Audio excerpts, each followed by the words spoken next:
ताजमहल भारत का सबसे मशहूर स्मारक है। भारत में सफर करती हमारी टीम ने वो भव्य किले और शानदार महल खोज निकाले हैं जिनके कारण ताजमहल बन सका। ये एक अद्भुत निशानी है प्यार की, जो शाहजहां ने अपनी पत्नी मुमताज के लिए बनवाई थी। उन्होंने गर्म हिंदुस्तानी मैदानों में एक पत्थर का बागीचा बनवा दिया था। शाहजहां के इस स्मारक के बारे में आज तक कई कहानियां हैं, जिनमें काले ताज की कहानी अभी तक मशहूर है। शाहजहां असल में यमुना नदी के उस पार एक काला ताज बनाना चाहते थे, तो मुझे नदी पार करके देखना है कि वहाँ मुझे क्या मिलेगा। 5 सदियों बाद हम आधुनिक रिसर्च इस्तेमाल करके अद्भुत इमारतों और बागीचों का एक नेटवर्क बनाएंगे जो पहले से भी ज्यादा शानदार होगा। एक ऐसी दुनिया जो शाहजहां को भी नसीब नहीं हुई थी, लेकिन जो आज भी लोगों को चकाचौंध कर सके। ये ताजमहल की खोई हुई दुनिया है। भारत सन 1631। मुगल बादशाह शाहजहां अपनी बेगम मुमताज महल की मौत का मातम मना रहे थे। उनका दिल सिर्फ आर्किटेक्चर की दुनिया में लगता था और उनका परफेक्शन के लिए जुनून आजीवन बरकरार रहा। शांत जमुना नदी के एकांत तट पर उन्होंने शानदार मकबरे ताजमहल की नींव डाली। बीती 3 सदियों में उनकी प्रजा ने ऐसा साम्राज्य बनाया जो लगभग पूरे भारत में फैला हुआ है। हालांकि वो खुद मुसलमान थे, लेकिन उनकी प्रजा हिंदू थी और उन्होंने अपनी तमाम दौलत अपने इस ख्वाब को पूरा करने में लगा दी। जिन हिंदू कारीगरों पर वो राज करते थे, वो अपने पत्थर तराशने के हुनर के लिए मशहूर थे। वो कुछ अनोखा बना रहे थे। इस योजना का पैमाना इतना विशाल था कि जमीन पर पूरा शहर उभर आया। उसमें निर्माण के 20 साल तक 20,000 मजदूर रहते थे। आज इसकी कीमत 20 करोड़ डॉलर से ज्यादा ही होगी। लेकिन ताजमहल का एक ही उपयोग था, एक बेगम की कब्र। इसकी सबसे जबरदस्त विशेषता है इसका पत्थर। इसकी ऊंचाई इसकी चौड़ाई और गहराई के बराबर है। 20 मंजिला इमारत जितनी बड़ी, तकरीबन 115 फुट की। ये अमर प्रेम की निशानी है, लेकिन ये बेलगाम चाहत का सबूत भी है। एक शख्स का अहम। इस स्मारक का ऊंचा ओहदा ये बात छिपा लेता है कि ताज के कई असली निर्माण और बागीचों को वक्त ने निगल लिया है। हमारे जांचकर्ता भारत आए हैं उस दुनिया की खोज में जिसने ताजमहल को जन्म दिया। ये समझना आसान है कि रोज 20,000 लोग ताजमहल देखने क्यों आते हैं। जब आप इसके दरवाजे से गुजरते हैं, इसका असर कुछ अलग है। इसका साइज जबरदस्त है। आर्कियोलॉजिस्ट क्रिस्टिन रोमी उन विरोधी आर्किटेक्चरल परंपराओं के बारे में जानने की कोशिश कर रही हैं जिसने इसे आकार दिया। आज ये दुनिया का सबसे अच्छी तरह से संरक्षित और सबसे सुंदर मकबरा है। सही मायनों में देखा जाए तो इस बात में काफी दम है कि ताज असल में सिर्फ एक मकबरा है। ताजमहल एक नए तरह के आर्किटेक्चर और इंजीनियरिंग का शिखर है जो शाहजहां के राज में विकसित हुआ था। इंजीनियर माइक शूलर महल की बनावट के बारे में और जानना चाहते हैं कि इसमें कौन से औजार और तकनीकें इस्तेमाल हुई थी। उसमें भारत की पत्थर चिनाई की परंपरा का क्या हाथ था। जब इसे पोस्ट कार्ड पर देखते हैं तो ये बहुत ही छोटा और नाजुक लगता है, लेकिन यहाँ इसका सुडौलपन बहुत ही सुंदर है। लेकिन शाहजहां का ख्वाब हमेशा एक से ज्यादा महल बनाने का था। आज भी जगह 46 फुटबॉल के मैदानों से बड़ी है, लेकिन शाहजहां के समय में ये और भी बड़ी रही होगी। आपको लगता है कि ताजमहल एक हरे भरे बागीचे के बीच में है, लेकिन असल में और भी बिल्डिंग्स इस ताज कॉम्प्लेक्स से जुड़ी थी। ये किला बंद लगता है। जिस बाहरी दीवार के बड़े दरवाजे से हम अंदर आए, वो 30 फुट मोटी है। बहुत ही जबरदस्त। आज ताजमहल की तस्वीरें एक ही जगह से ली जाती हैं, वही इसकी पहचान बन गई है। लेकिन ताज के भीतर ऐसी कई किलानुमा इमारतें अलग अलग सभ्यताओं का मेल दर्शाती है। ये मुगल राजवंश का नमूना है। कई सदियों से इसकी अचूक सिमेट्री और चमक ने लोगों को चकाचौंध कर दिया है और उनके पीछे एक दिलचस्प बात छुपी है।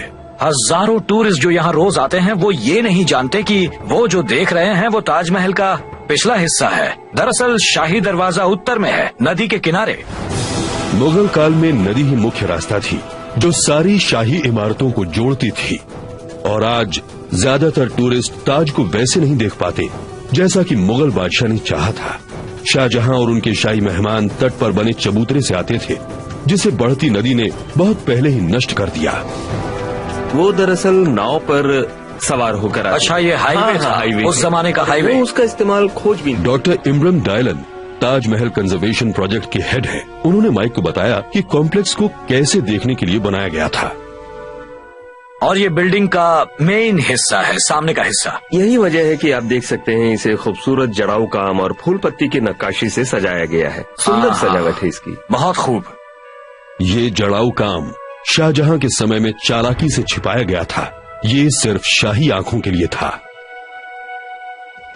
उनका ख्वाब पूरा करने के लिए ये जगह बहुत अहम थी, लेकिन नदी किनारे कुछ भी बनाना शाही इंजीनियरों के लिए मुश्किल काम था। सरकती और रेतीली जमीन पर नींव खड़ी करना आसान नहीं था। उन्हें खोदने के बाद वो तुरंत फिर से भर जाती थीं। इंजीनियरों को यहाँ एक भव्य महल खड़ा करना था, इसलिए उन्हें एक अनोखा उपाय निकालना पड़ा। मजदूरों ने ठोस जमीन तक गहरे गड्ढे या कुएं खोदे और उनमें पत्थर और कंकड़ भर दिए। ये नींव कितनी गहरी है? ये आज की जमीन से 15-20 फुट गहरी है। सच कहें तो नींव बहुत ही गहरी बनाई गई थी। तो ये पानी निकालने वाले कुएं की तरह नहीं है, बल्कि धरती में ऐसे खुदाई की गई थी जैसे अक्सर कुएं बनाते वक्त की जाती है, पर उसमें पत्थर, गारा, लोहा और ऐसी कई सारी चीजें भरी गई थीं नींव को एक तरह से ज्यादा तगड़ा और सहनशील बनाने के लिए। हाँ, बिल्कुल ठीक। आज ताजमहल साबुत नहीं दिखता, संगमरमर फीका हो गया है। इधर उधर खाली जगहें खोए पत्थर की याद दिलाती हैं। ये प्रदूषण और साल भर लाखों टूरिस्ट की चहल पहल के असर हैं। कभी कभी तो एक दिन में 30,000 लोग यहाँ आते हैं। इसलिए ताजमहल के संरक्षण का काम अपने आप में बड़ा भारी है। माइक के लिए ये अनोखा अवसर है इसको बनाने वाली प्राचीन कलाओं को खुद देखने का। जबरदस्त, ये बहुत ही खूबसूरत है।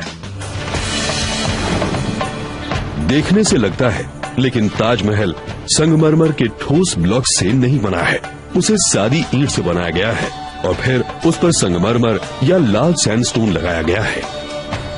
सैंडस्टोन के ब्लॉक कटने के बाद उन्हें सुंदर नक्काशी और मार्बल के जड़ाऊ काम से सजाया जाता है। इनमें से कई कारीगर ऐसे परिवारों से हैं जिनकी कई पीढ़ियां ताजमहल पर काम कर चुकी हैं। हम अभी मेन स्टोन यार्ड से आ रहे हैं, जहां पत्थर पर मोटा मोटा काम होता है। फिर वो इसे यहाँ लाते हैं जहां कारीगर इन पर ये बारीक फूलों के डिजाइन बनाते हैं और इसे अच्छी फिनिशिंग भी देते हैं। दरअसल इस पत्थर को मेन गेट वाली दीवार पर लगाया जाएगा जो वहां अंदर है, जहां पुराना पत्थर समय और मौसम के साथ भुरभुरा गया है। तो संरक्षण का एक हिस्सा है पत्थर पर बने पैटर्न को दर्ज करना और उसकी हूबहू नकल बनाना।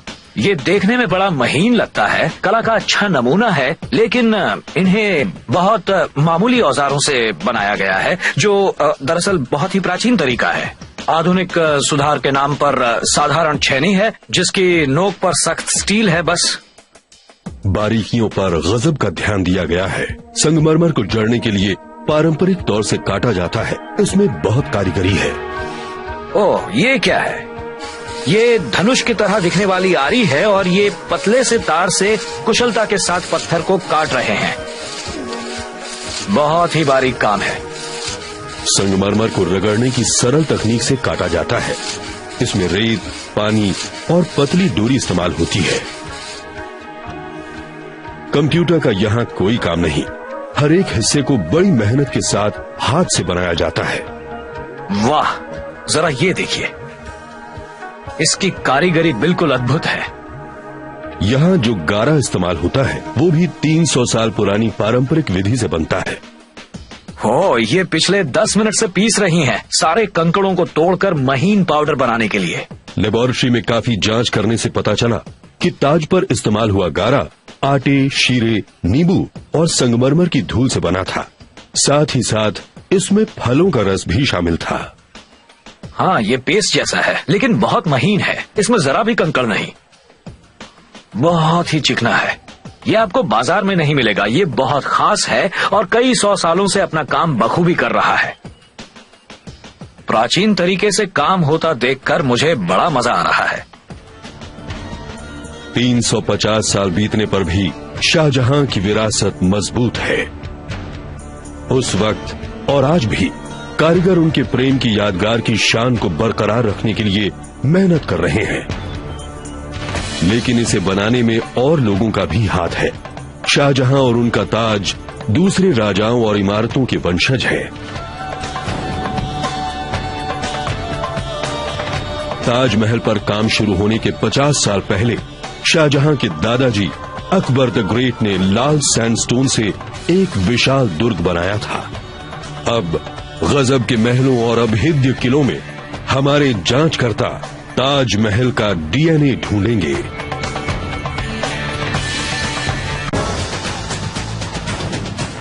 हमारे जांचकर्ता भारत आए हैं ताजमहल को जन्म देने वाली दुनिया फिर से खड़ी करने के लिए। ताजमहल आर्किटेक्चर का एक बेमिसाल नमूना है और इसकी दिलचस्प प्रेम कहानी जिसने इसे जन्म दिया बहुत मशहूर है। ये मुगल बादशाह शाहजहां ने अपनी प्यारी बेगम मुमताज महल की याद में बनवाया था। ताजमहल सिर्फ एक इंसान के गम का नतीजा नहीं है, ये दो विरोधी सभ्यताओं के संगम से पैदा हुआ है, हिंदू और मुसलमान। और इन दो शैलियों का संगम शुरू हुआ शाहजहां के दादा अकबर द ग्रेट से।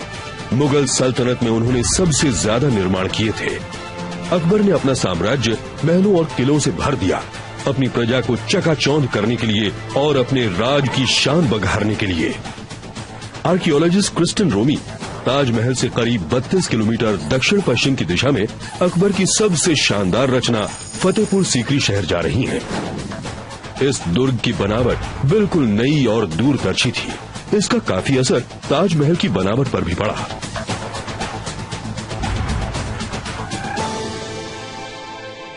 फतेहपुर सीकरी का लाल सैंडस्टोन समय के साथ बिल्कुल नहीं बदला।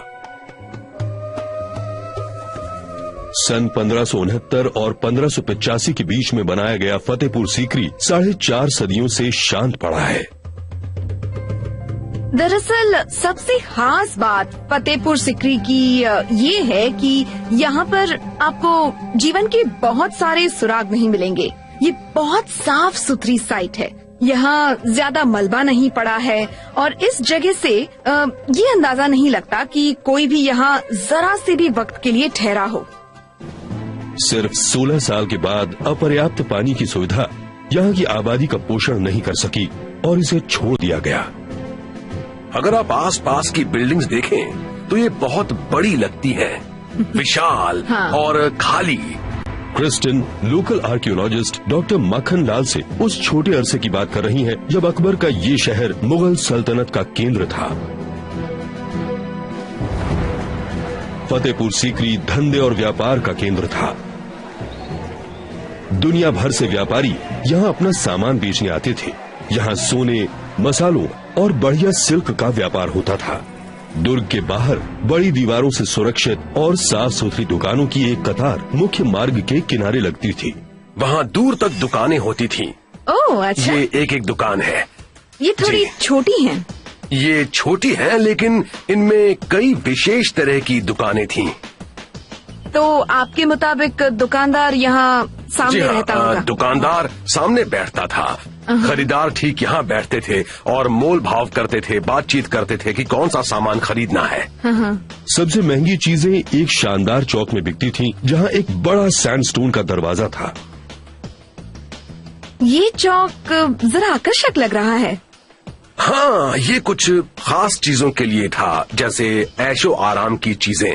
अच्छा, तो वो सस्ती फुटपाथ की दुकानें थी और ये एक तरह का मुगल जमाने का मैडिसन एवेन्यू था। जी हाँ, बिल्कुल, आप ऐसा कह सकती हैं। ये कल्पना करना खूब है कि ये जगह अपने चरम पर कैसी दिखती होगी। साम्राज्य के अलग अलग कोनों से व्यापारी आते होंगे। फतेहपुर सीकरी की बढ़िया दुकानों के हाथों से खूब दौलत गुजरती थी। ये एक फलता फूलता व्यापार केंद्र था जिसकी पहुंच यूरोप और ऑटोमन साम्राज्य तक भी थी। अकबर के आर्किटेक्ट ने अपनी प्रेरणा उन डेरों से ली जहां उनके लोगों के रहने का रिवाज था। ये लोग कभी बंजारे हुआ करते थे। ये खाली पड़े मंडप असल में तंबू थे जिनमें कपड़े की बजाय पत्थर लगा दिया गया था। और अकबर की इस शानदार रचना का गहरा असर हुआ शाहजहां पर।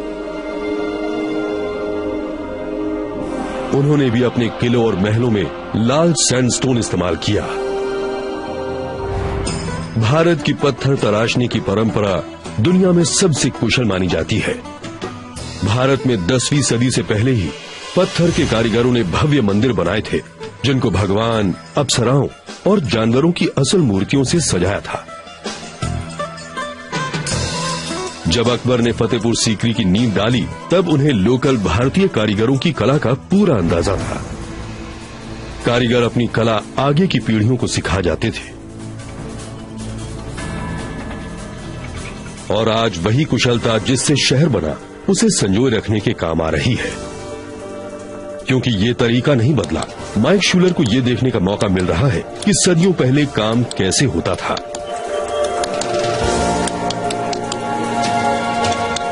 उन्होंने जिस तरह की सूक्ष्मता देखी उसकी बराबरी आधुनिक तकनीकें बहुत कम ही कर सकती हैं। यहाँ अकबर के कारीगरों ने जबरदस्त पत्थर के महल बनाए जिन्हें सुंदर नक्काशी और जड़ाऊ काम से सजाया। इनमें से एक बीरबल का महल बादशाह के जनान खाने की औरतों के लिए बना था। उनके जनान खाने में लगभग 5000 औरतें थीं, 100-200 उनकी बीवियां। उनमें से कई जीते जी उनसे मिली ही नहीं। तो समझ लीजिए कि कई बहुत सुंदर लेकिन बहुत ही ऊब चुकी लड़कियां सोने के पिंजरे में कैद थीं। अकबर का जनान खाना उनके साम्राज्य के मुताबिक बढ़ता रहा। हर नई जीत के साथ पराजित रईस अपनी सबसे सुंदर बेटियां उन्हें तोहफे में दे देते थे। लेकिन इन सबसे ज्यादा उन्हें अपने राज्य में दिलचस्पी थी। दीवाने खास भारत की किसी भी इमारत से हटकर है। इसके बीच में थ्रोन पिलर नाम का एक अद्भुत नक्काशीदार स्तंभ खड़ा है जिसके ऊपर एक बड़ा गोलाकार चबूतरा है। उससे 4 जंगलेदार पुल बाहर निकलते हैं। अपने सिंहासन पर बैठकर अकबर अपनी प्रजा के प्रतिनिधियों से सलाह मशवरा करते थे। इन मशवरों के जरिए उन्होंने भारत के मजहबों को जोड़ने की सोची। ये खंबा उनकी इस कोशिश का प्रतीक है क्योंकि इसमें हिंदू और इस्लाम दोनों धर्म से नमूने लिए गए हैं। फतेहपुर सीकरी ने जो प्रेरणा दी वही उसका सबसे बड़ा योगदान था। उसने भारत को एक आर्किटेक्चर और संस्कृति के जरिए से ऐसा सपना दिखाया जिसमें दोनों मजहबों का मेल मिलाप हो गया। अकबर ने लोकल कारीगरों की कला काम में लगाई जबकि वो उनके अपने रिवाजों से अलग थीं। ये मेलजोल उनका सपना पूरा करने के लिए अहम था। हमारे जांचकर्ता भारत आए हैं ताजमहल को जन्म देने वाली दुनिया फिर से खड़ी करने के लिए। वो आगरा में है। ताजमहल से करीब 1.5 किलोमीटर दूर यहाँ लाल स्टोन का भव्य स्मारक रेड फोर्ट यानी लाल किला यमुना नदी के मोड़ पर खड़ा है। इसे अकबर ने बनाया था, मुगलों में सबसे महान राज्य बनाने वाला शख्स। सन 1526 से 1858 तक मुगल वंश ने अपने राज्य की सीमा बढ़ाई और पूरे भारत में अपनी सल्तनत फैला दी। मुगल सुरक्षा के लिए किले बनाने में भी निपुण थे। उनकी विरासत आज भी दिखाई देती है भारत की भूमि पर बिछे महलों और किलों में। आगरा का लाल किला उनके सबसे ताकतवर निर्माणों में से एक है। ये नाम उसके चारों ओर खड़ी 110 फुट ऊंची लाल सैंडस्टोन की दीवार की वजह से पड़ा। ये किला 200 साल से ज्यादा मुगल सल्तनत के प्रशासन का केंद्र बना रहा। नजर पर छा जाने वाला किला लोगों को याद दिलाता था कि आखिर ताकत किसके पास है। इंजीनियर माइक शूलर इसकी रक्षा का प्रबंध परख रहे हैं। ये चट्टानों की कड़ी जैसा है, सीधी चट्टानें जिन पर चढ़ना नामुमकिन है। देखने में लगता है कि ये ठोस पत्थर की बनी है, लेकिन इनकी बनावट ताजमहल जैसी है, जहां पत्थरों के अंदर दीवार ईंट की बनी है। अब इसका मतलब ये कम मजबूत नहीं है, लेकिन सोचने की बात यह है कि ठोस पत्थर के किले पर आक्रमण करने की बात जरूर कोई पागल ही सोचेगा। अकबर का यही इरादा था कि दीवारें अटूट बन जाएं। बराबर अंतराल पर दरवाजे थे। ऊंची मीनारों और दीवारों से सुरक्षा और बढ़ती थी। 16वीं सदी की शुरुआत में शाहजहां, जिन्होंने बाद में ताजमहल बनवाया, इस किले के वारिस हो जाते हैं और इसको बदल डालते हैं। उनका राज मुगल हुकूमत की बसंत जैसा था, एक शांत अरसा जिसमें खुशहाली और स्थिरता थी। उनका हुक्म सबसे ऊंचा था। उनके राज्य में लड़ाई नहीं होती थी। ये जबरदस्त शानो शौकत का अरसा था जब लोग अपने महान शासक को सबसे बड़ा निर्माण करते हुए देख रहे थे। अपने दादाजी से विरासत में मिली इमारतों से शाहजहां संतुष्ट नहीं थे। उन्होंने आगरा के लाल किले के बड़े बड़े हिस्सों में सुधार किया। उन्होंने उसे सुरक्षित गढ़ से आनंद को समर्पित महल में बदल दिया। उन्होंने सफेद संगमरमर में अपनी छाप छोड़ी। इससे अंदाजा लगाया जा सकता था कि वो ताजमहल में क्या करने वाले हैं। लाल सैंडस्टोन को हटाकर सफेद संगमरमर से सजावट की गई।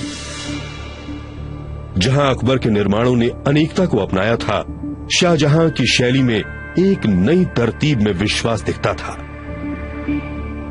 उनके निर्माणों में हिंद पाए। तो यहाँ एक नाला है, और क्या इसमें नदी से पानी आता था? हाँ, पानी यहाँ से अंदर आता था और यहाँ एक पुली सिस्टम था। छेद थे जो खंभों और पहियों को संभालते थे और पानी वहाँ ऊपर खींच लिया जाता था। ये प्रबंध पानी को नदी से बाल्टियों में खींचता था। उन्हें 40 फुट ऊपर एक पानी की नहर तक बैल से चलने वाली एक चरखी के जरिए खींचा जाता था। वहां से पानी एक कुंड तक बह जाता था, फिर एक और बड़ी टंकी में ऊपर चढ़ाया जाता था। माइक मानते हैं कि उन्हें सुराग मिल गए हैं कि बड़ी पानी की टंकियां कहाँ रही होंगी। तो इन बड़ी भारी दीवारों को देखकर लग रहा है कि ये ऊपर काफी भार संभालती होंगी। हाँ, है ना? मुझे लगता है इसके ऊपर एक पानी की टंकी जरूर रही होगी। इस सिंचाई व्यवस्था की वजह से रोज हजारों गैलन पानी आ पाता था। बहुत सालों तक इसने एक सुंदर बागीचे का ओएसिस भारत की चिलचिलाती धूप में भी बनाए रखा। ये बड़ी मुसीबत का काम था। तो ऊपर खींचने के प्रबंध, खूब सारा पानी इतनी ऊंचाई तक उठाया जाना। वैसे इतनी ऊंचाई की क्या जरूरत थी? ऊंचाई की जरूरत इसलिए थी क्योंकि मुख्य बागीचे की सारी नालियों में पानी पहुंचाना था। तो पंप का इस्तेमाल करने की बजाय हम ग्रेविटी से अपना काम निकलवा रहे हैं। पानी पाइप से नीचे बहकर फव्वारों से ऊपर उछलता था। हाँ, ताजमहल अपने साफ सुथरे लॉन और सजीली सिमेट्री के साथ शांति का एक चित्र लगता है, लेकिन इन दीवारों से कुछ दूरी पर ही एक अलग दुनिया है।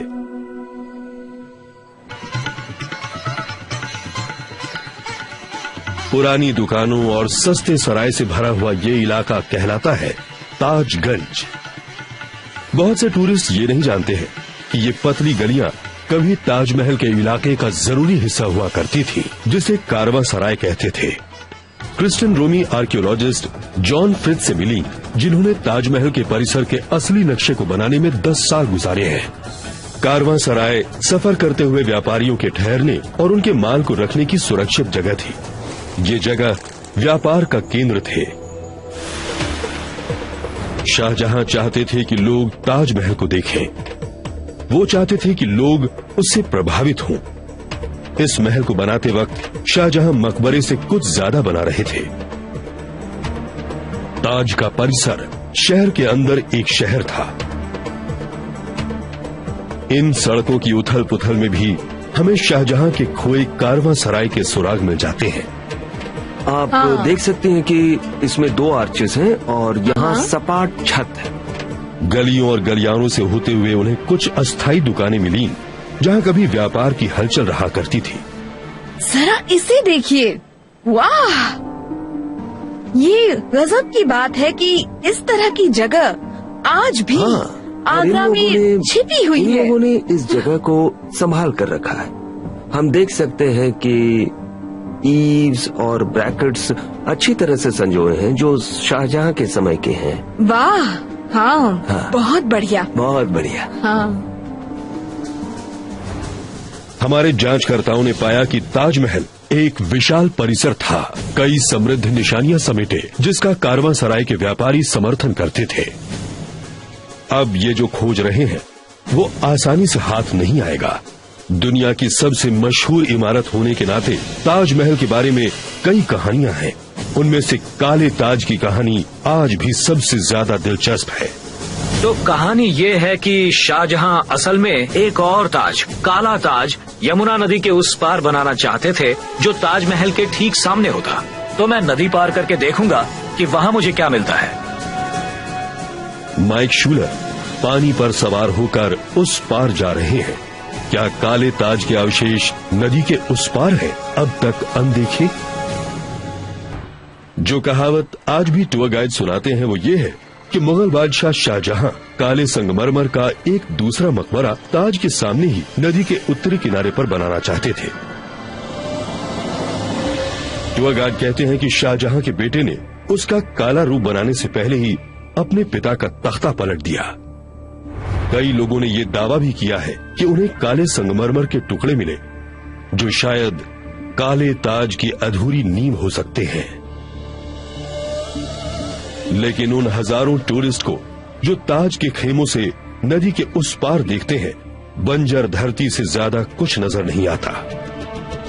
जांचकर्ता माइक शूलर नदी के उस पार जा रहे हैं काले ताज के किस्से के बारे में सबूत ढूंढने।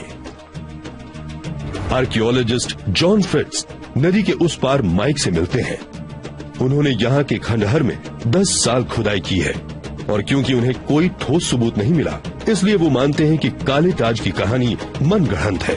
मैंने ये बात सुनी है, ये मशहूर कहानी कि शाहजहां असल में ताजमहल की एक हूबहू नकल काला ताज यहाँ बनाना चाहते थे काले संगमरमर से। ये उसी की नींव जैसी लगती है ना? ये नींव जैसी लगती है, मगर ये ताज की नींव नहीं है। ये एक बेहतरीन प्रेम कहानी है जो 300 साल पहले हुई थी। अफवाहों की कोई असली बुनियाद नहीं है। उन्हें कोई काला पत्थर नहीं मिला। तो ये काले ताज की नींव नहीं है? पत्थर नहीं, कोई काला ताज नहीं था। अगर काला पत्थर नहीं मिला तो ये बात बिल्कुल बेबुनियाद है कि यहाँ काला ताज बनने वाला था।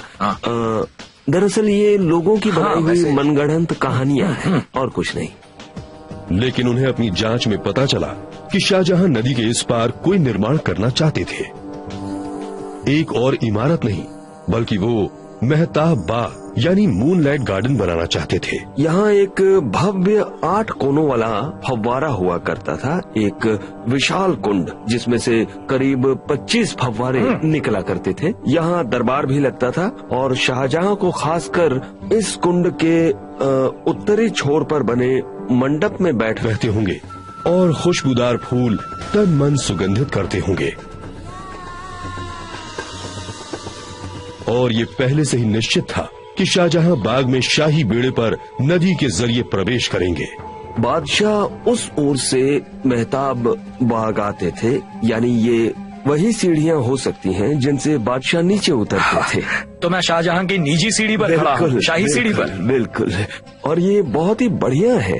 मेहताब बाग को इस तरह बनाया जाना था कि वो नदी के उस पार ताजमहल के बागीचों की सीध में हो।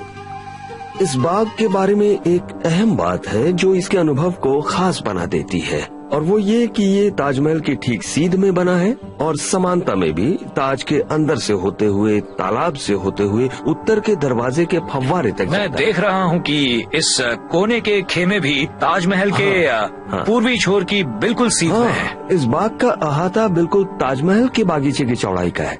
और 350 साल बाद हम इसे फिर से वैसा बना सकते हैं जैसा ये तब दिखता था। मेहताब बाग हमेशा से ही ताज परिसर की असली योजना का हिस्सा था। शाहजहां ने अपना सपना पूरा करने के लिए अपने राज्य की तमाम दौलत और साधना लगा दी। उन्होंने प्राकृतिक तत्वों का इस्तेमाल किया, जैसे नदी और दिन की बदलती रोशनी। चांदनी में जो कंप्यूटर की तकनीक से बनाई गई है, काला ताज पानी पर नजर आता है। क्या शाहजहां का असल में यही इरादा था? एक और महल नहीं, बल्कि ताजमहल की गहरी छाया, चांदनी में बनी एक परछाई। ताजमहल की अलौकिक सुंदरता के जरिए एक तानाशाही राजा दुनिया के सामने अपनी शानो शौकत दिखा रहा था। ये हाल में ही पता चला है कि ताज परिसर में मकबरा, बागीचा, प्रवेश दरबार तो है ही, पर ताजगंज और अब मेहताब बाग भी उस शानदार योजना में शामिल थे। हाँ, साइट की समानता का हिस्सा, ये उसका जोड़ है। सही कहा, ये बहुत बड़ी योजना थी। मतलब ये उत्तर से दक्षिण तक करीब 1 किलोमीटर से ज्यादा है। गजब का निर्माण है। ये साफ है कि शाहजहां अपने मेहमानों पर हावी होना चाहते थे। इसका विशाल पैमाना, इसका रौबदार दरवाजा, मकबरे तक लंबा रास्ता, इसके 4 मीनार जो ऐसे खड़े हैं जैसे किसी कीमती नग की रखवाली कर रहे हो, और इसकी सुंदर सजावट, सभी इस बात को पुख्ता करते हैं। लेकिन इसकी शैली की एकता और इसके डिजाइन का मेलजोल ही हमारे जांचकर्ताओं के लिए शाहजहां की सबसे बड़ी सफलता है। ये सिर्फ एक शख्स के सपने का नतीजा नहीं है, बल्कि 2 विकसित सभ्यताओं का मेल भी है। ताजमहल में शाहजहां ने मुगल आर्किटेक्चर को भारत के और पहले के बहुमूल्य इतिहास के साथ मिला दिया। शाहजहां के राज्य का तो अंत में पतन हो गया, लेकिन ताजमहल आज भी जिंदा है और इसे आज भी खूबसूरती की बेमिसाल यादगार माना जाता है। कुएं बनाते वक्त की जाती है, पर उसमें पत्थर, गारा, लोहा और ऐसी कई सारी चीजें भरी गई थीं, नींव को एक तरह से ज्यादा तगड़ा और सहनशील बनाने के लिए। हाँ, बिल्कुल ठीक। आज ताजमहल साबुत नहीं दिखता, संगमरमर फीका हो गया है। इधर उधर खाली जगहें खोए पत्थर की याद दिलाती हैं। ये प्रदूषण और साल भर लाखों टूरिस्ट की चहल पहल के असर हैं। कभी कभी तो एक दिन में 30,000 लोग यहाँ आते हैं। इसलिए ताजमहल के संरक्षण का काम अपने आप में बड़ा भारी है। माइक के लिए ये अनोखा अवसर है इसको बनाने वाली प्राचीन कलाओं को खुद देखने का। जबरदस्त, ये बहुत ही खूबसूरत है। देखने से लगता है, लेकिन ताजमहल संगमरमर के ठोस ब्लॉक से नहीं बना है। उसे सादी ईंट से बनाया गया है और फिर उस पर संगमरमर या लाल सैंडस्टोन लगाया गया है। सैंडस्टोन के ब्लॉक कटने के बाद उन्हें सुंदर नक्काशी और मार्बल के जड़ाऊ काम से सजाया जाता है। इनमें से कई कारीगर ऐसे परिवारों से हैं जिनकी कई पीढ़ियां ताजमहल पर काम कर चुकी हैं। हम अभी मेन स्टोन यार्ड से आ रहे हैं, जहां पत्थर पर मोटा मोटा काम होता है। फिर वो इसे यहाँ लाते हैं जहां कारीगर इन पर ये बारीक फूलों के डिजाइन बनाते हैं और इसे अच्छी फिनिशिंग भी देते हैं। दरअसल इस पत्थर को मेन गेट वाली दीवार पर लगाया जाएगा, जो वहां अंदर है, जहां पुराना पत्थर समय और मौसम के साथ भुरभुरा गया है। तो संरक्षण का एक हिस्सा है पत्थर पर बने पैटर्न को दर्ज करना और उसकी हूबहू नकल बनाना। ये देखने में बड़ा महीन लगता है, कला का अच्छा नमूना है, लेकिन इन्हें बहुत मामूली औजारों से बनाया गया है, जो दरअसल बहुत ही प्राचीन तरीका है। आधुनिक सुधार के नाम पर साधारण छेनी है जिसकी नोक पर सख्त स्टील है। बस बारीकियों पर गजब का ध्यान दिया गया है। संगमरमर को जड़ने के लिए पारंपरिक तौर से काटा जाता है, इसमें बहुत कारीगरी है। ओह, ये क्या है? ये धनुष की तरह दिखने वाली आरी है और ये पतले से तार से कुशलता के साथ पत्थर को काट रहे हैं। बहुत ही बारीक काम है। संगमरमर को रगड़ने की सरल तकनीक से काटा जाता है। इसमें रेत, पानी और पतली डोरी इस्तेमाल होती है। कंप्यूटर का यहाँ कोई काम नहीं, हर एक हिस्से को बड़ी मेहनत के साथ हाथ से बनाया जाता है।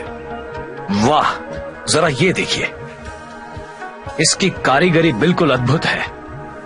यहाँ जो गारा इस्तेमाल होता है वो भी 300 साल पुरानी पारंपरिक विधि से बनता है। हो, ये पिछले 10 मिनट से पीस रही हैं, सारे कंकड़ों को तोड़कर महीन पाउडर बनाने के लिए। लेबोरेटरी में काफी जांच करने से पता चला कि ताज पर इस्तेमाल हुआ गारा आटे, शीरे, नींबू और संगमरमर की धूल से बना था। साथ ही साथ इसमें फलों का रस भी शामिल था। हाँ, ये पेस्ट जैसा है, लेकिन बहुत महीन है। इसमें जरा भी कंकड़ नहीं, बहुत ही चिकना है।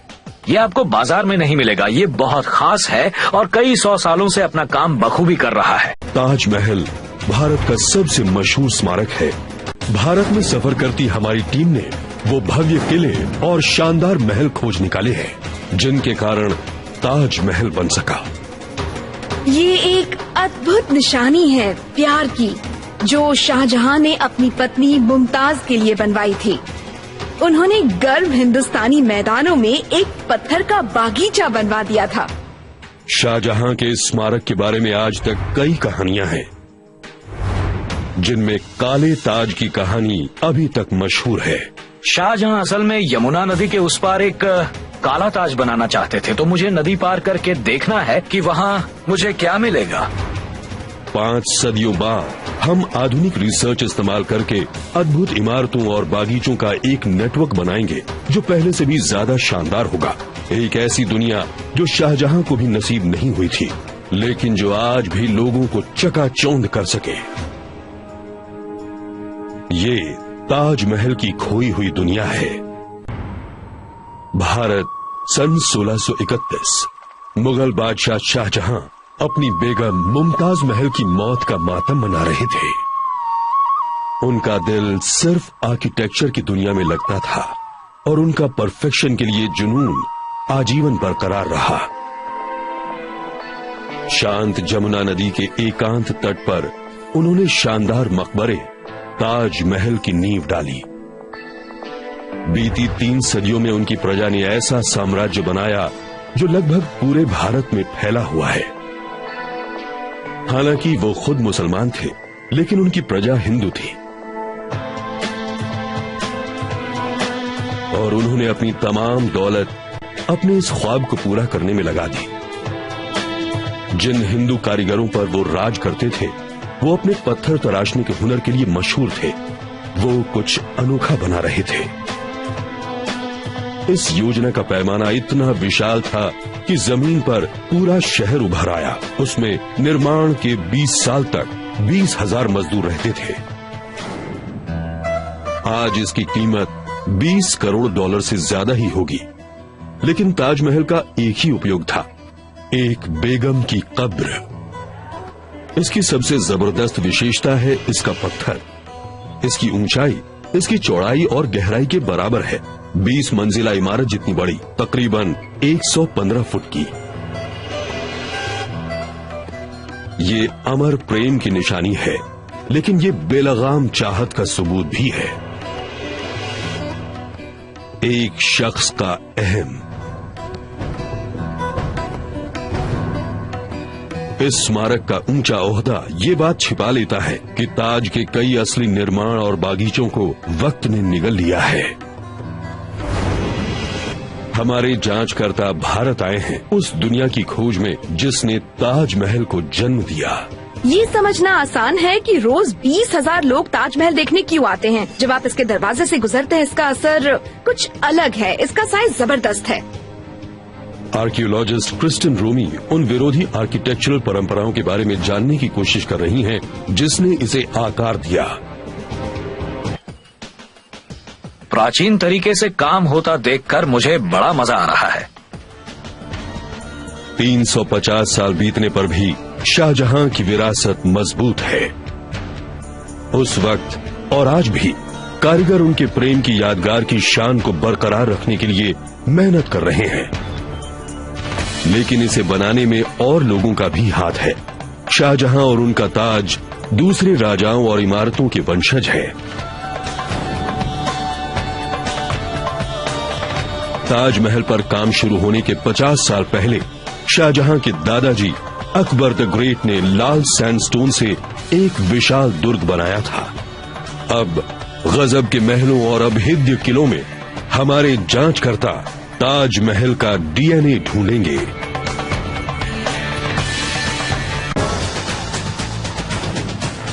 हमारे जांचकर्ता भारत आए हैं ताजमहल को जन्म देने वाली दुनिया फिर से खड़ी करने के लिए। ताजमहल आर्किटेक्चर का एक बेमिसाल नमूना है और इसकी दिलचस्प प्रेम कहानी जिसने इसे जन्म दिया बहुत मशहूर है। ये मुगल बादशाह शाहजहां ने अपनी प्यारी बेगम मुमताज महल की याद में बनवाया था। ताजमहल सिर्फ एक इंसान के गम का नतीजा नहीं है, ये दो विरोधी सभ्यताओं के संगम से पैदा हुआ है, हिंदू और मुसलमान। और इन दो शैलियों का संगम शुरू हुआ शाहजहां के दादा अकबर द ग्रेट से। मुगल सल्तनत में उन्होंने सबसे ज्यादा निर्माण किए थे। अकबर ने अपना साम्राज्य महलों और किलों से भर दिया, अपनी प्रजा को चकाचौंध करने के लिए और अपने राज की शान बघारने के लिए। आर्कियोलॉजिस्ट क्रिस्टन रोमी ताजमहल से करीब 32 किलोमीटर दक्षिण पश्चिम की दिशा में अकबर की सबसे शानदार रचना फतेहपुर सीकरी शहर जा रही हैं। इस दुर्ग की बनावट बिल्कुल नई और दूरदर्शी थी। इसका काफी असर ताजमहल की बनावट पर भी पड़ा।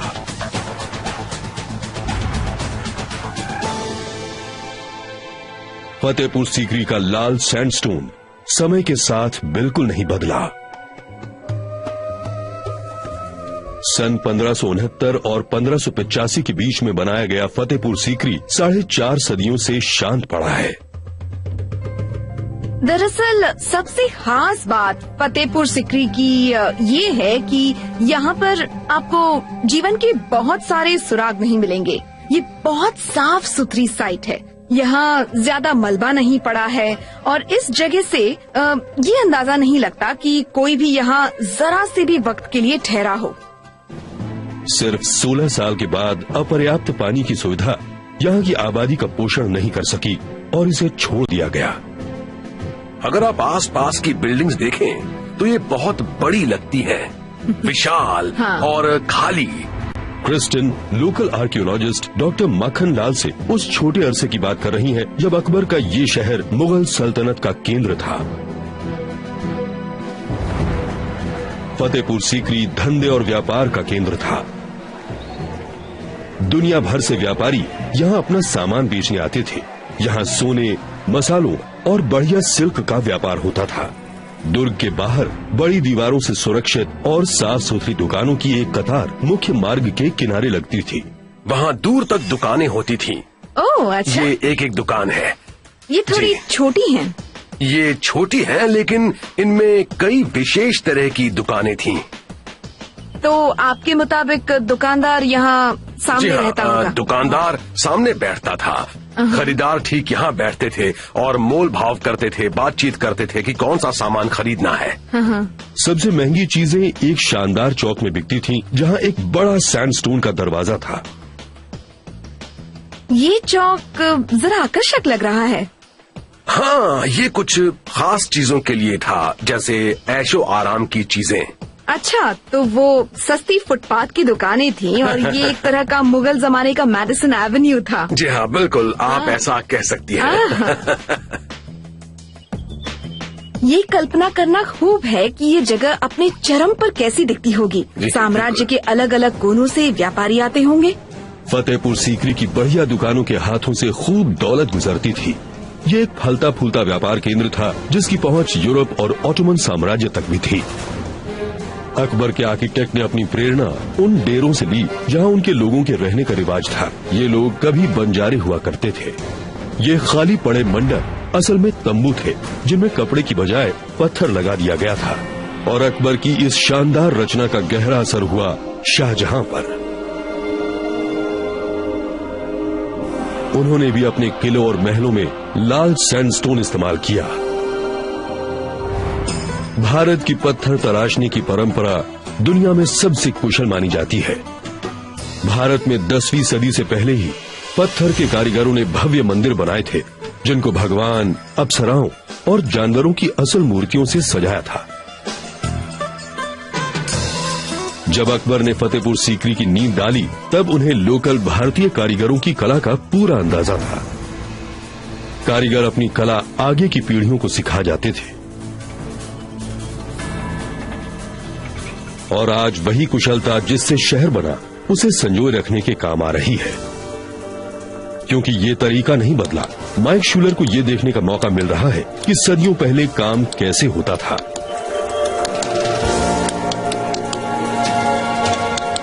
उन्होंने जिस तरह की सूक्ष्मता देखी, उसकी बराबरी आधुनिक तकनीकें बहुत कम ही कर सकती हैं।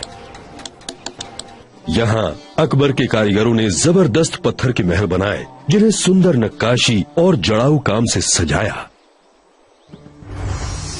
इनमें से एक बीरबल का महल बादशाह के जनान खाने की औरतों के लिए बना था। उनके जनान खाने में लगभग 5000 औरतें थीं, 100-200 उनकी बीवियां।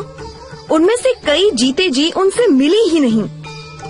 तो समझ लीजिए कि कई बहुत सुंदर लेकिन बहुत ही ऊब चुकी लड़कियां सोने के पिंजरे में कैद थीं। अकबर का जनान खाना उनके साम्राज्य के मुताबिक बढ़ता रहा। हर नई जीत के साथ पराजित रईस अपनी सबसे सुंदर बेटियां उन्हें तोहफे में दे देते थे, लेकिन इन सबसे ज्यादा उन्हें अपने राज्य में दिलचस्पी थी। दीवाने खास भारत की किसी भी इमारत से हटकर है। आज ये दुनिया का सबसे अच्छी तरह से संरक्षित और सबसे सुंदर मकबरा है। सही मायनों में देखा जाए तो इस बात में काफी दम है कि ताज असल में सिर्फ एक मकबरा है। ताजमहल एक नए तरह के आर्किटेक्चर और इंजीनियरिंग का शिखर है, जो शाहजहां के राज में विकसित हुआ था। इंजीनियर माइक शूलर महल की बनावट के बारे में और जानना चाहते हैं कि इसमें कौन से औजार और तकनीकें इस्तेमाल हुई थीं। उसमें भारत की पत्थर चिनाई की परंपरा का क्या हाथ था। जब इसे पोस्ट कार्ड पर देखते हैं तो ये बहुत ही छोटा और नाजुक लगता है, लेकिन यहाँ इसका सुडौलपन बहुत ही सुंदर है। लेकिन शाहजहां का ख्वाब हमेशा एक से ज्यादा महल बनाने का था। आज भी जगह 46 फुटबॉल के मैदानों से बड़ी है, लेकिन शाहजहां के समय में ये और भी बड़ी रही होगी। आपको लगता है कि ताजमहल एक हरे भरे बागीचे के बीच में है, लेकिन असल में और भी बिल्डिंग्स इस ताज कॉम्प्लेक्स से जुड़ी थी। ये किला बंद लगता है। जिस बाहरी दीवार के बड़े दरवाजे से हम अंदर आए, वो 30 फुट मोटी है, बहुत ही जबरदस्त। आज ताजमहल की तस्वीरें एक ही जगह से ली जाती हैं, वही इसकी पहचान बन गई है। लेकिन ताज के भीतर ऐसी कई किलानुमा इमारतें अलग अलग सभ्यताओं का मेल दर्शाती हैं। ये मुगल राजवंश का नमूना है। कई सदियों से इसकी अचूक सिमेट्री और चमक ने लोगों को चकाचौंध कर दिया है, और उनके पीछे एक दिलचस्प बात छुपी है।